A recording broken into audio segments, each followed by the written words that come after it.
Retour aux sources, l'émission qui vous ramène à la beauté, à la splendeur de l'islam tel qu'enseigné par le messager de la miséricorde, paix et bénédiction sur lui.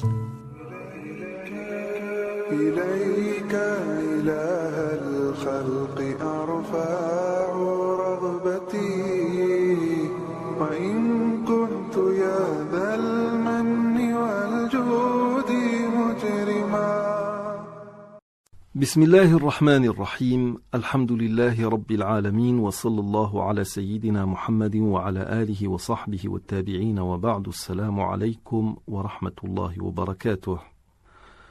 ابن عطاء الله السكندري dit لا صغيرة إذا قابلك عدله ولا كبيرة إذا واجهك فضله. Aucun péché n'est minime s'il t'oppose sa justice, aucun n'est grand s'il t'accueille avec sa miséricorde. On appelle sara'ir, pluriel de sarira, les péchés mineurs, par opposition aux péchés capitaux ou majeurs appelés kaba'ir, pluriel de kabira. Cette classification se déduit du verset 31 de sourate Nisa qui dit « In tajtanibu kaba'ira ma tunhawna anh, nukaffir ankum sayyi'atikum wa nudkhilkum mudkhalan karima » Si vous évitez les grands péchés qui vous sont interdits, nous effacerons vos méfaits de votre compte et nous vous ferons entrer dans un endroit honorable, c'est-à-dire le paradis.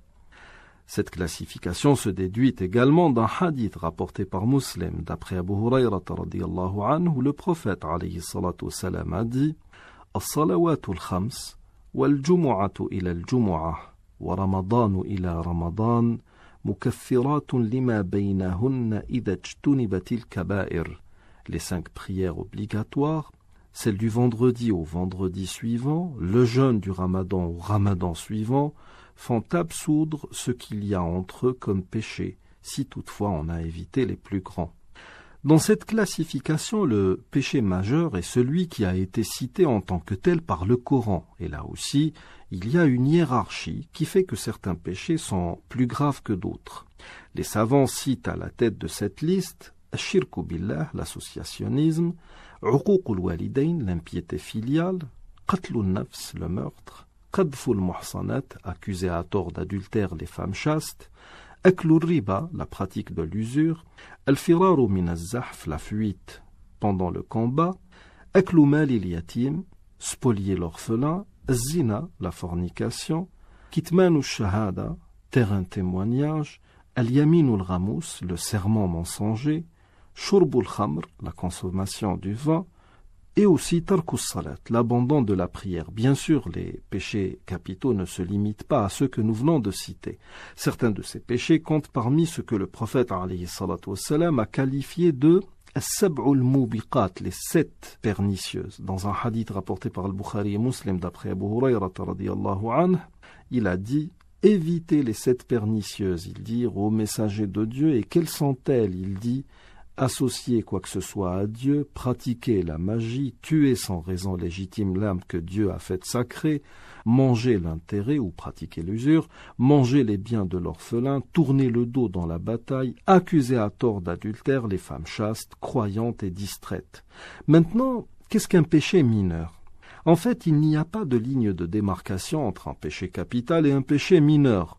Le petit défaut de tous les jours, entre guillemets, peut devenir un péché majeur. Nos savants disent à ce sujet « La saghirata ma'al israr wa la kabirata ma'al istighfar » ce qui veut dire que le petit péché, toujours entre guillemets, ne l'est plus quand on persiste à le faire et le péché majeur se dissout automatiquement avec le repentir sincère. Mais là encore, un autre principe doit être pris en ligne de compte. Même si nous ne faisons pas de péché, il est salutaire pour nous que Dieu nous traite avec sa largesse et sa miséricorde, qu'il ne le fasse avec sa justice. Parce qu'à côté de tous les bienfaits de Dieu sur l'humanité, quelle œuvre peut être à la hauteur d'une rétribution basée sur la justice et non sur la clémence de Dieu? Nous arrivons au terme de cette émission. Je vous remercie de l'avoir suivi. Assalamu alaikum wa rahmatullahi wa barakatuh.